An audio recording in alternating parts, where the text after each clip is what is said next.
Welcome to this latest edition of the Ril Dil Podcast, episode 781 on this now 2nd of August, 2021.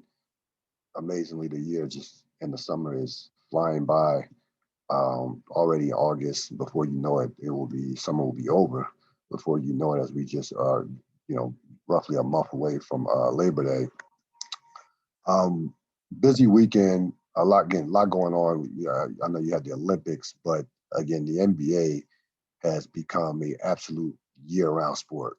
That's just all there is to it. The NBA just does not stop, and we go from finals to draft now to NBA free agency. And listen, most of the top guys either signed extensions or signed extensions over the course of last season, or re-up with their teams, in this past season. So the majority of the top guys are already locked up. Even on this list, um, Chris Paul and Kawhi Leonard are expected to return to their respective teams. Chris Paul opting out. He is expected to get anywhere from 3 years to around 3 years, $90 million with the Phoenix Suns. Kawhi Leonard has two options in regards to his future. He could sign a deal for 4 years, $176 million, or he could do a 1+1 where where he signs for 1 year and becomes a free agent this time next year, and then next year he can sign a super max extension that will be worth, and that's over $235 million for 5 years, $235 million, which would be 35% of the Clippers' salary cap. Now, again, will the Clippers re-sign him at that price? That remains to be seen. And I guess another question would be, is there going to be another team that takes a shot at getting Kawhi Leonard? Now, I think that I'm looking at this list here in terms of teams with the most free agent, with the most spending cap space. You can basically cross out the Knicks. You can cross out the Knicks, the Spurs, and OKC. Those three teams, I think, will not go for, definitely not the Spurs. We know that. But even the Knicks and OKC, they're not going. Those will be, you'll have a story of a lifetime, the shock of a lifetime if either one of those teams makes a play for Kawhi Leonard. OKC, frankly, doesn't even have the space. Dallas is interesting because Dallas could make some moves to where they can create more space and go after Kawhi this year and make a play against for Kawhi. I don't think that they will do it, but they are in the conversation because they have to keep Luka Doncic happy. We know that they need a number two guy. We know Porzingis is not that guy, and listen, we know that injuries don't matter when it comes to these teams waiting for players. We saw with the Nets, it did not stop the Nets from signing Kevin Durant, knowing full well that he was probably going to be out for the following the following season, coming off the Achilles injury in the 2019 NBA Finals. So the fact that Kawhi Leonard, more than likely, it's not official certainly, but more than likely Kawhi Leonard's not going to play this year. I would if I were a betting man, I wouldn't bet that Kawhi Leonard will play this season. That will not matter as far as a team having interest in him. It just won't. But out of all these scenarios, the more likely scenario is that Kawhi Leonard re-ups with the Clippers for the 2+1. The 1+1 2-year deal with a player option next year, which would give him 30. He would get $39 million this year, and then have the player option the following year, which of course he will opt out and get the super max deal, which would make him one of the highest paid players. Yeah, he basically would get the same contract as basically what the Greek Freak got, 5 years, 235 million. 5 years, $235 million, or maybe even a year longer. A year longer. I think the Greek Freak contract was, I think, 5 years, maybe 5 years, 225. Well, Kawhi would get 5 years, 235. Considering that he's been in the league, it will be his 10th year in the league, and he's going to get 35%. of the salary cap space for the Clippers, from the Clippers, which again, this is a big question for the Clippers moving forward in regards to what direction do they want their franchise to go in. And certainly is a risk taking up, signing Kawhi Leonard long term without question. Look at the other restricted and unrestricted free agents. They've been talking about Kyle Lowry and DeMar DeRozan. Kyle Lowry has been rumored to go to the Miami in terms of a sign and trade to the Miami Heat. They have the necessary pieces that they have some moves that they can make to land Kyle Lowry. So you put him with Jimmy Butler and Bam Adebayo, that will put them right there in terms of that certainly will improve. And again, and Tyler Hero, they would have to probably do a sign and trade with Dragic and Duncan Robinson in order to create the necessary cap space to get Kyle Lowry. But certainly you would absolutely do that in a heartbeat. By the way, you would move Duncan Robinson and Goran Dragic for Kyle Lowry, a guy who's a proven guy and a guy who can still play at a high level. So look for Miami. Look for Miami to be kind of like the front runner there. Again, Dallas certainly would be in the mix. Dallas certainly would be in the mix for Kyle Lowry. The Knicks should be in the mix for Kyle Lowry. I think he would be a perfect fit for New York, for their team. They would not have to give him. Remember, when you sign Kyle Lowry, you're not going to have to give him a lot of years. He's 35 years old. You can go 2 years, probably a third year as a team option. So it's not the amount of years. He's probably going to get anywhere. He's probably going to get around 2 years. Probably going to get about 20, 25, around that $25 million mark. So it's not the amount of years you get. You're not going to have to go 4 years to sign Kyle Lowry. Again, you could probably get him for 2 and a third year as a team option.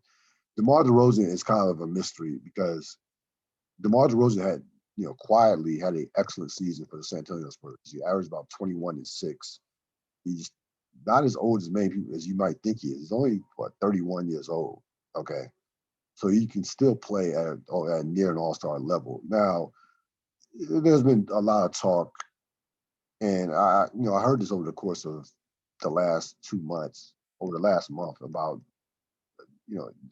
the Lakers were rumored to be landing about 10 different players over the course of the last 2 months, despite the fact that they were going to be strapped in terms of the salary cap space. So the Lakers, you had Chris Paul, you heard Damian Lillard with the possible trades. You heard just a number of players were rumored with the Lakers. None of it, to me, that with Bradley Beal, of course, in terms of the trade, none of them that realistic. DeMar DeRozan has flirted with the idea of playing with the Lakers, but the bottom line is he would have to take a massive, and I mean massive, salary reduction. On the open market, DeMar DeRozan can easily get $20 million a year. There are not that many top two guards in the league. There's just not. You can easily get easily on the open market and get anywhere from $15 to $20 million. More than likely, probably $20 million on the open market. I just don't see DeMar DeRozan going to play for the Lakers for $5 million for the veterans minimum, or for even less than that. I just don't see it. And by the way, and I'll certainly get to this when we move on, get into the Lakers and what happened with Russell Westbrook, the Westbrook trade. Is similar to Russell Westbrook is absolutely it's not a fit. DeMar DeRozan is a pretty good mid-range shooter. He doesn't stretch the floor. He does not space the floor. So again, it may look good for fantasy basketball, picking up DeMar DeRozan, but I don't see it. I don't see him taking that dramatic of a pay cut. And I think DeMar DeRozan is going to go out and get his money for his last, probably his last big contract of his respective career. Jared Allen, I expect Jared Allen to re-sign with Cleveland. I think he's a very good player. They will give him, I'm not gonna say a bottomless pit as far as the money, but I don't think another team will match Cleveland pays Jared Allen. So I expect him to be back in Cleveland. John Collins is, there is a could go either way. Um, if I'm Atlanta, I wouldn't sign John Collins at his price. Like I wouldn't sign John. I would not overpay for John Collins. Like I would bring him back for the right price. So I'm not sacrificing, guys who I want to re-sign in the future and putting all my eggs in the John Collins basket. I'm not, because Atlanta has a boatload of talent. They have a number of wing players. You're gonna have to sign Trae Young. You have getting guys like, Cam Reddish.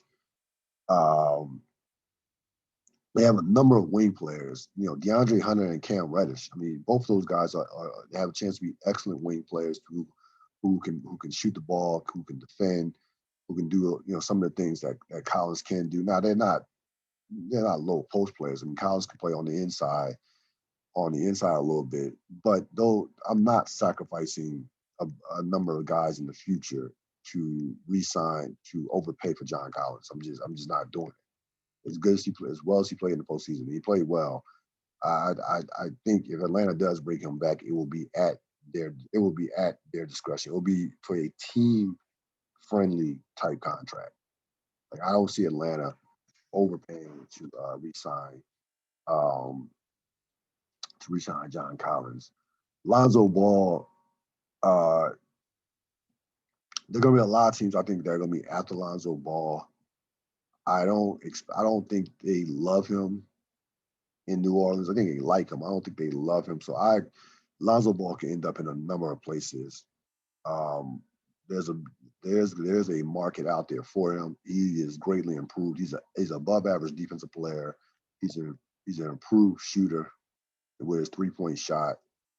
Um, and basically and they had a good year this year. He really played well alongside Zion Williamson. But again, I don't get the sense that New Orleans, similar to Atlanta, I don't think New Orleans will bring him back, will overpay to bring him back. If they do bring him back, I think it will be for a team friendly type deal. And I put it to you this way. I think another team will absolutely. I could see another team overpaying for Lonzo Ball and New Orleans saying, you know what, take him. I definitely could see that happening. So again, the majority of the guys that were supposed to be free agents, again, are not free agents. I mean, you were supposed to. It could have been LeBron James. It could have been Anthony Davis. Could have been a couple other guys, but those guys signed extensions. So it is not the free agent year that we anticipated that it might be a couple years ago. But still, there gonna be some. There gonna be some moves made, some interesting moves made by teams. Here's what I would say to teams looking at this free agent class: aim small, miss small. I'll repeat: aim small, miss small. That would be my mantra for dealing with free agents with this particular class. There's no reason to severely overpay for any of these guys that are available. To be honest with you, there's not a guy that's going to put you over the top. There's not a guy that guy is not out there. There's not a game changing player that's out there. It's just not. And if Miami just doesn't sign a trade with Lowry, gives him 2 years for $50 million, 30 years of option, that is not an overpay considering what he does and what he's accomplished over the course of his career. That is not an overpay. Like Kyle Lowry is a $25 million a year player for what he does, for what he's done, for what he does, and for what he would mean to that team, and for the fit that he would be with the Miami Heat. So again, it'll be interesting to see what trade. Again, I think the biggest thing will be the biggest thing out of this free agency will be who gets traded. Will Ben Simmons be moved? It doesn't seem like Bradley. I don't think Bradley Beal is going to be moved. It sounds like Washington is committed to keeping him there for at least going into the season. I don't think he finishes the season with the Wizards necessarily, but at least going into the season, there seems like they're committed, starting with the Westbrook trade of trying to put pieces around Bradley Beal and trying to convince him to sign a extension come October, which he probably won't sign. I mean, I don't think he's going to re-sign an extension with the Wizards, to be perfectly honest with you. But I don't anticipate that Bradley Beal will be traded this summer. Ben Simmons, again, if I'm Golden State, and I mean, the move to me for Golden State would be to trade Draymond Green for Ben Simmons. So if I put a package together where I have Draymond Green, the 2 draft picks, and Wiseman, then I don't have to give up extra picks, and then I could probably keep Andrew Wiggins or Draymond Green, the 2 draft picks, and Andrew Wiggins. If you really love James, if you really love Wiseman that much, that would be the move to me. Now you say, well, how could you trade Draymond Green? Well, let's be honest. Ben Simmons is a younger, probably more athletic version of Draymond Green. They do the same thing. Like they are in essence the same player. Both playmaking, top defensive players. The only difference is at this point, Draymond Green will shoot the ball, but he doesn't make it. But he can't score. But Draymond Green cannot score. At least Ben Simmons can get you 14 or 15, even despite the fact that he doesn't shoot. And you figure in that culture, playing with guys like Clay and Steph, that they will be able to convince Ben Simmons to actually shoot the ball. so to me, I think now they will not make that move. More likely they're not going to make that move. But if I were running Golden State, that would be the move that I would make. I would move Draymond for Ben Simmons. I would make that offer per se. Now maybe the Sixers are going to hold. Now maybe the Sixers just totally just don't accept that just dismiss that offer, which is quite possible. Sixers are asking for these Godfather offers, which by the way is their right. Like it actually doesn't make sense. The Sixers asking for these Godfather offers on Ben Simmons actually makes them look that much dumber, considering how they devalue this guy like 5 minutes after game 7. It makes it even look worse. having your coach and best player throw this guy under the bus, like before the players got into the showers, basically after game 7 against Atlanta. Because you're supposed to, if you want to move a player, you are supposed to add value to them. You're supposed to tell the world all the great things that he is, not what he's not. We already know what he's not. You're supposed to tell the rest of the prospective teams what he can. They already know what he can. So to me, that makes them even look dumber. The fact that they just completely just devalue him after that series loss to Atlanta. And again, they don't have to move on Ben Simmons right away. They have time. I'm the Sixers. To me, there's one name only. It's Damian Lillard. Like that is the guy that I want. Period. It's Damian Lillard, it's Damian Lillard. If I have to, I will settle, if you want to call it that, for a Bradley Beal. But remember, with Damian Lillard has years left on his contract. So if you get Damian Lillard, you don't have to worry about the prospect of him leaving in free agency the following the season, like you do with Bradley Beal.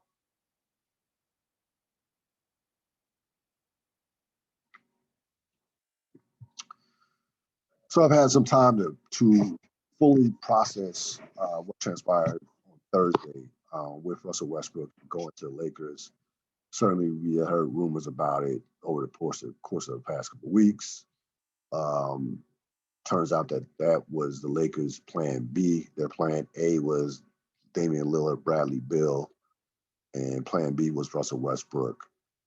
With they claimed their plan C was Buddy Hield. Now, you've heard all the reasons why this won't work, why it's not a fit. And they are, without question, legitimate reasons. Russell Westbrook's stubbornness, Russell Westbrook's lack of a jump shot, Russell Westbrook's defensive being a defensive liability, which all these things are true. The reason why it can work, I'm not saying it will, but the reason why it can work is, and this really depends on Russell Westbrook's mindset and where he's at in his career. If Russell Westbrook takes the approach and takes the mindset that Ray Allen, Chris Bosh, and I'll even go back to the 70s, Earl the Pearl Monroe took in terms of sacrificing. Earl Pearl Monroe went from a number one option to being a number four option. Like when the Knicks, he was behind Frazier, DeBusschere, and Bill Bradley in terms of shot attempts, in terms of points. He was their number four option on that championship team in 72-73. So he made the ultimate sacrifice. And, Westbrook, part of that sacrifice for Westbrook would be moving without the ball. Because this cannot be a situation where the Lakers acquiesce to the needs of Russell Westbrook. That cannot happen. They cannot fulfill their potential in that with that being the case. You cannot center your team around what Russell Westbrook does. When Russell Westbrook and LeBron James are on the floor, LeBron James should have the ball, period. Now, there will be situations where Westbrook can initiate offense when LeBron is, LeBron sometimes rests when he's on the court, takes a couple possessions off. And I don't mean that in a bad way. I mean that just resting within the game. He's a master at that as he has aged and gotten up there, and as the years have gone along. But primarily, when he's on the court, you want the ball, especially in the playoffs, fourth quarter games.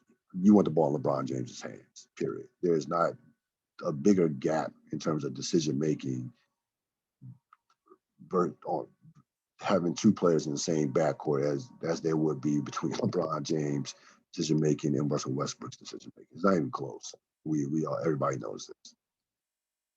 Now, when LeBron James is off the floor, then Russell Westbrook can initiate the offense. He can develop chemistry with Anthony Davis. He can push the pace. Okay. But outside of that, the success of this team is going to hinge on whether or not how bad does Russell Westbrook actually want to win a championship. Because winning championships is not about stats. It's not about individual accolades. It's about doing things that go beyond the box score. It's about intangibles. It's about valuing possessions. It's about getting 50-50 balls, taking charges. Those are the things that win championships, that can put a team over the top in terms of winning a championship. Those are the sacrifices that Russell Westbrook is going to have to make if this team is going to get to the finals and win a second championship, win a championship for the second time in 3 years. Now, again, I heard, you hear a lot of comparisons to Dwayne Wade, first of all, Dwayne Wade for his career shot 48% from the field. Okay. Dwayne Wade, and again, Dwayne Wade was not a great shooter. We know he was even a worse 3-point shooter than Russell Westbrook over his career percentage wise, but he just didn't take as many. But you know why Dwayne Wade had years where he shot over 50%? He had at least 3 years where he shot over 50%. In 3 of the 4 years, Dwayne Wade shot 2 of the 4 years, Dwayne Wade shot over 50% when he played with LeBron. And the other 2 years, he shot like 49. He shot maybe even shot 3 to 4 years, he shot over 50%. It was a year where he shot 54%. It was a year where he shot 52%. And he had a year where he shot 49%. The reason why he shot at such a high percentage as in comparison to Russell Westbrook is pure and simple. It's shot selection. And Westbrook gave you a glimpse of him being capable of taking good shots. The season before last when he was with Houston, he shot 47%, which was a career high for him. He averaged 27, 7, and 7, and played really the last 3 months of the season, of that particular season before the pandemic, suspended play, played like a top, and I'm not exaggerating this, played like a top 5 player those last 3 months, January through March. He really did. That's how well he played. Played great basketball, obviously. Played some of the most efficient offensive basketball he's played in his career, by far. So it's there for him to not shoot threes, for him to take better shots. But again, defensively, I'm not even that concerned.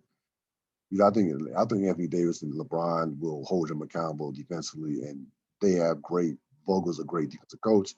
I think you can somewhat survive his defensive shortcomings. But the bottom line is Westbrook is going to have to, sacrifice at a level that he's never even come close to in his career. Because he has been chasing numbers, chasing stats since Kevin Durant left and went to Golden State. So for the better part of the last 5, 6 years, he's been stat chasing. Let's just keep it 100.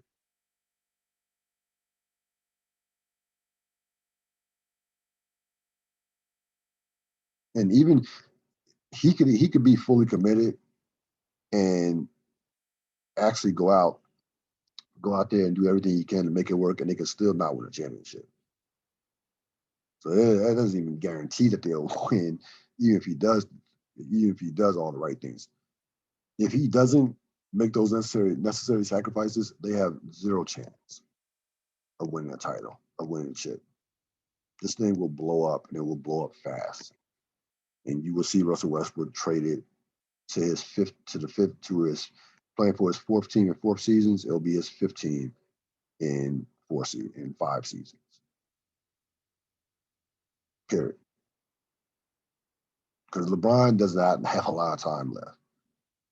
He doesn't. In regards to, the clock is ticking, and it's ticking fast on LeBron James. So again, there's a possibility that it could work, but this is solely going to depend on Russell Westbrook. How badly does he really want to win a championship?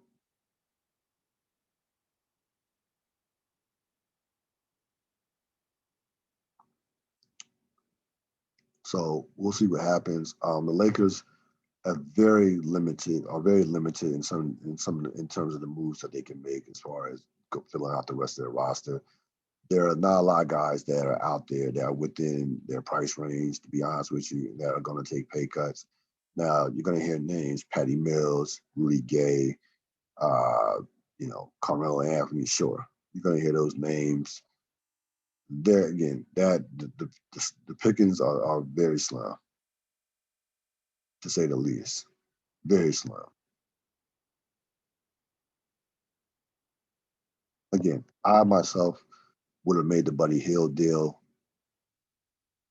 trade And you make the Buddy Hield trade. So you trade if you moved, you could in essence have moved Kuzman and Harrell for Buddy Hield and still had KCP and draft pick, either kept KCP in that draft in that draft pick, or use KCP in that draft pick to get another asset, to bring in another shooter, or outright just kept KCP, who certainly who to me was underrated in terms of what he did defensively, and the fact that he was he was one of the better Laker 3-point shooters last season, and played well in that 2020 playoff run in the bubble when the Lakers won a championship a year ago.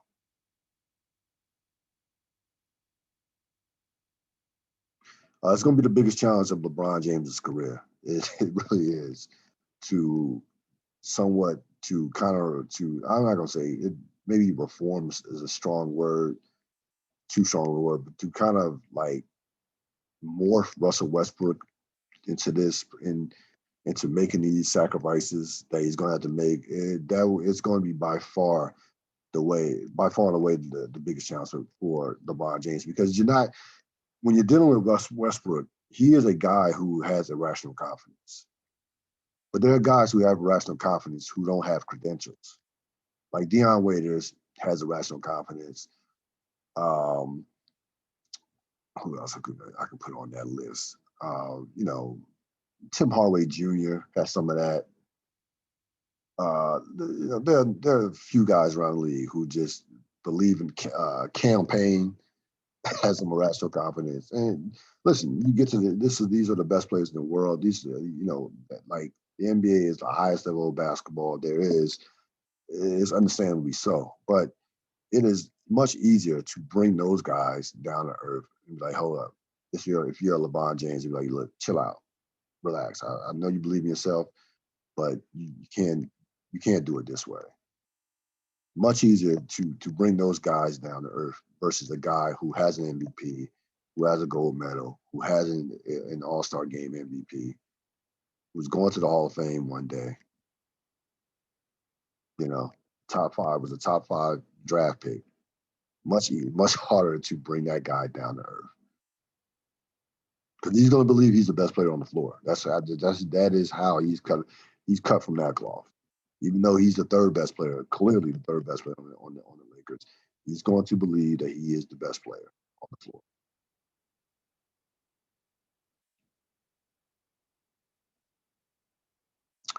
So we'll see how this plays out over the season.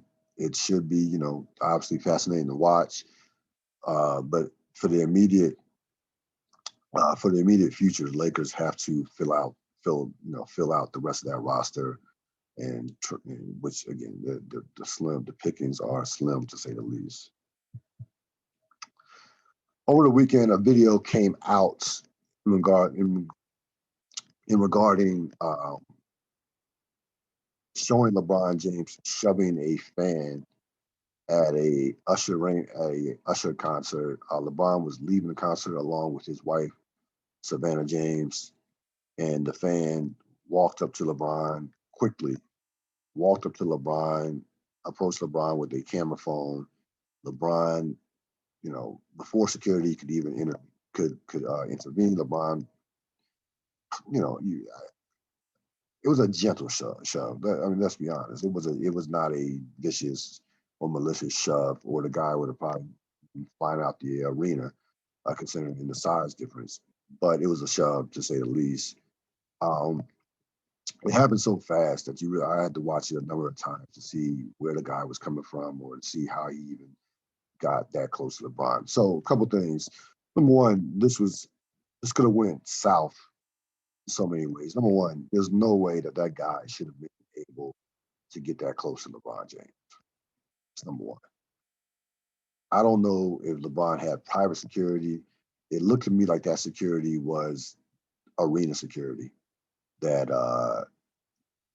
got in front of the guy almost simultaneously right after LeBron James shoved him. But regardless,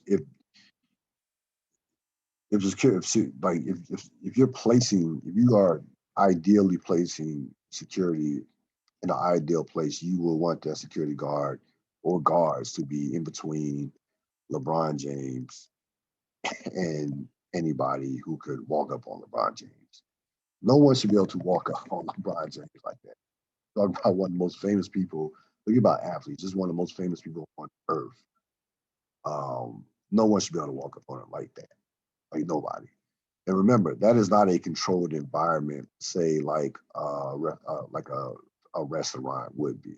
Like we've seen the Lakers, we saw Lakers, after they won the title. We've seen LeBron after he's won titles, that even going in Cleveland, go to a restaurant, you mad. I think, matter of fact, 2016, he bought the trophy with him to a restaurant, and you didn't hear any stories of anything popping off. Like that is an environment that's certainly much more easier to control. Not the case with a concert with thousands of people. So maybe LeBron didn't have the proper security detail, and people were not in their proper places in order to kind of keep that from happening. But again, nobody should get that close to LeBron. And I really can't knock LeBron for reacting that way, because bottom line is you with your wife, and again, you don't know, even the guy, even though the guy had a camera phone, you just don't know what's in somebody's head in 2021. Mental health is illness it's real. I can't assume that that's just a camera phone. Like if I'm LeBron James, I'm with my wife. I have to treat it as this dude is a threat to me. That's how I have to treat it. So to me, it looked like a natural reaction from LeBron James. Again, if you're the fan, and this will be my message to fans: read the room. I understand that we are about 2 months removed from 2.5 months removed from what transpired in the NBA playoffs with Russell Westbrook and Trae Young, and there was another situation where a fan. There were three situations. John Morant. So you had three situations roughly in a week where fans just completely, and Kyrie Irving as well. You not forget about that one, where the guy tossed a water bottle and hit Kyrie Irving with a water bottle in Boston. Where fans, you had for about a week and a half of fans, completely just lost their minds and were just on some other shit. But the players have not, trust me, the players have not forgotten about this. So these players, I don't care who it is, are going to be on edge when it comes to that type of interaction, period. These players have not forgotten what transpired earlier this summer, earlier in the spring. So, like, you want to take a picture, you can get a better camera, like get a better camera phone, period. Get a camera phone with a zoom, with some zoom action, where it seems like LeBron is closer than what he actually is closer than he actually appears.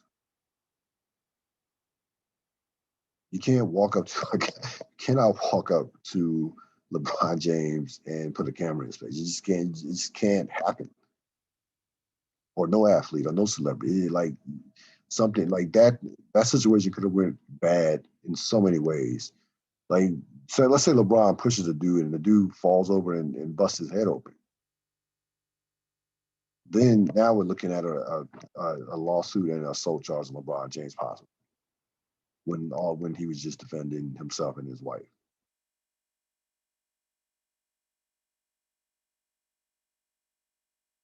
And again, I can't knock LeBron putting hands on the dude, because in that situation, if I'm walking with my wife, or even if I'm walking by myself, I might probably would have did the same thing.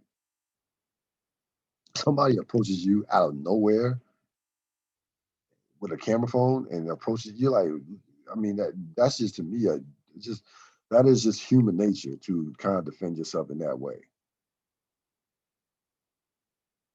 And again, it was not malicious. Let's not get crazy about it. You see some of the stuff on the internet. assault and you're calling it borderline assault. That's not assault. People, if LeBron wanted to assault him, that guy would be in the hospital. If I wanted to really hurt that dude. I mean, come on. That guy, LeBron is twice that guy's size. It's not assault at all, not in the least bit. But again, very dangerous situation considering what could have happened.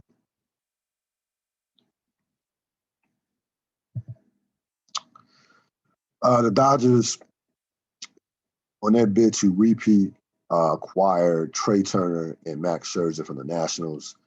Listen, the Dodgers came into this season. A lot of people thought they were going to be absolute runaways with not only the National League, but with baseball in general.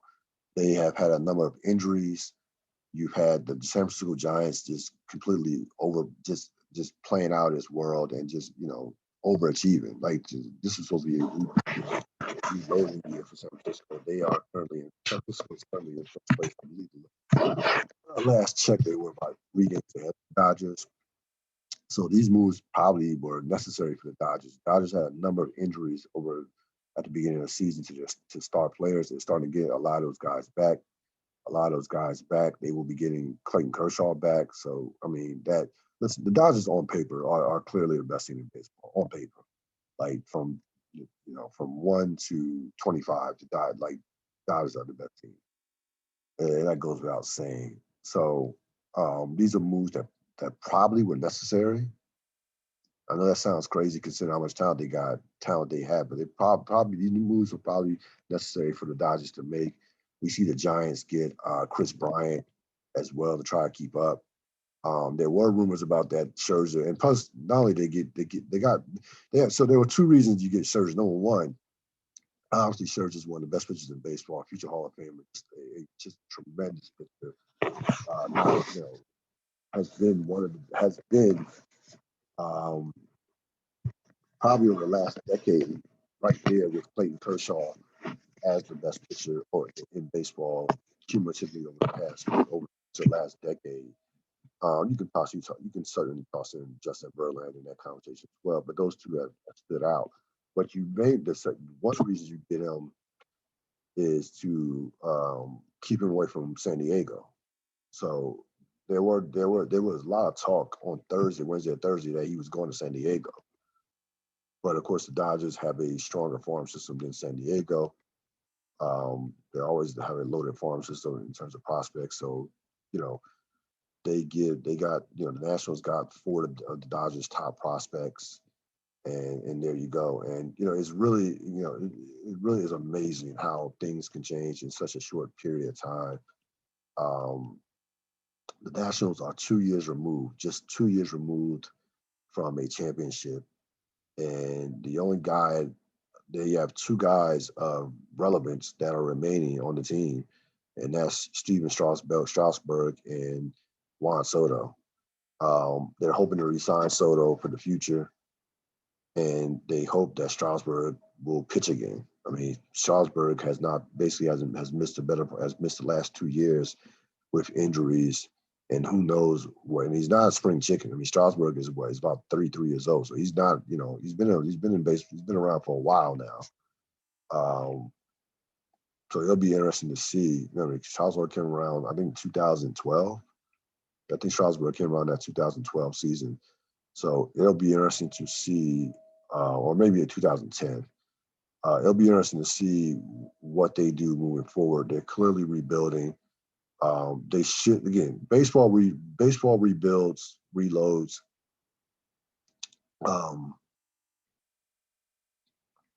Are not can be. It really depends on the organization. Like I think a baseball rebuild is probably, it's certainly easier to reload and rebuild in baseball than it is the NBA, but it's not going to be as quick as it can be as a comparison to the NFL. Like, you're not going to see the Nationals in the playoffs next year or in the World Series next year. Like, this is going to be a 2 to 3 year rebuild as they, develop this talent, develop these guys as they start, picking up some of their own, picking up some of their own free agents to come play on the team, to come play with them in the upcoming years. So this is going to be a 2 to 3 year process. The job one for them is to lock in Soto. Soto is one of the best young players in baseball. You cannot let that guy go. You can't. Again, I understand. A lot of people are complaining about Trea Turner. He had another year left on his deal. I get it. If you had any inkling that he probably wasn't going to sign, now would be the time to move him because keeping him another year only, and if you don't sign him after this year, that then, the price tag, then you're talking about instead of getting, 190 cents on the dollar, you probably only get, 70 cents on the dollar. The longer he stays, the less you're going to get in a trade for him. I understand that. I understand what they were doing from there. And again, you got to trust Mike Rizzo. Mike Rizzo has been a top general manager. That team has been, for the better part of the last, decade, in contention. They haven't had too many bad seasons. But now they're going to hit a dead period. They're going to hit a period where, they're going to, this year, next year, possibly 2023, they're going to struggle. That's all there is to it. They're going to have this is going to be at least a minimum 2 to 3 year rebuild. Speaking of rebuilds, the Nationals won a championship in 2019. Not long before that, the Cubs won a championship in 2016. 2016, is 5 years ago, but it's not that long ago when you think about it. Anthony Rizzo gone, Chris Bryant gone, Baez gone. This is the Cubs. These are the Cubs these look like the Cubs that we grew up watching with Harry Carey and company. A team that it's just amazing how quickly they fell apart. And it's not like it was this thing was sudden. It just happened all of a sudden. The Cubs made the playoffs. They had a couple of years where they made the playoffs, even after they won that championship in 2016. It's not like they've been bad for the last 3 or 4 years, but I guess. And those guys, and by the way, those guys are not old either. The Chris Bryants, Rizzo, Anthony Rizzo, those guys are not old. So very curious situation in Chicago. Again, you win it. It's almost, I won't say the price of winning a championship, but you garner more respect for what Atlanta was able to do. All those, the 15 straight playoff appearances. What we've seen the Cardinals be consistently good, during those years. There a lot of times over the last decade, just consistently have good teams. It is, it's not easy, especially with the luxury tax, to year in and year out compete for championships in baseball. You got to listen.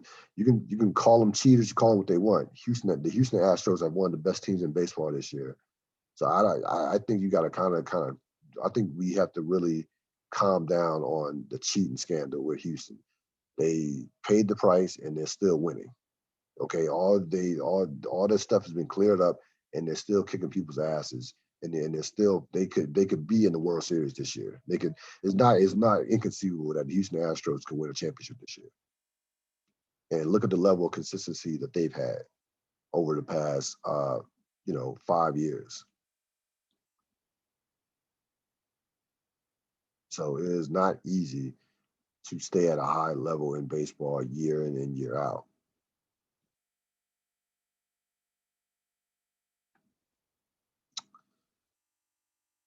The season finale of The Shire, of course, wrapped up tonight. Well, it depends on when you watched it. You could have watched it early, Sunday morning, 12:01. Season 4. I really thought this was the best season, to be honest with you. I thought that as far as, how they balanced the storytelling between the kids or the teenagers with some of the other storylines that they had, I thought they did the best job at that. Curtis Cook, who plays Duda, and Yolanda Ross, who plays Jada, were tremendous this season, especially Yolanda Ross. And by the way, I'm glad they didn't, I'm glad that she'll be back next season. If that's what I call that a mini spoiler alert. That's call what you will, but she'll be back next season. So I'm happy that they, gave that a semi-happy ending from that standpoint. But it was a great season. It really was. And I was down on the show after season. I really was down on the show after season 3. I didn't like season 3 that much in particular. I know they lost, the character Brandon, the guy who from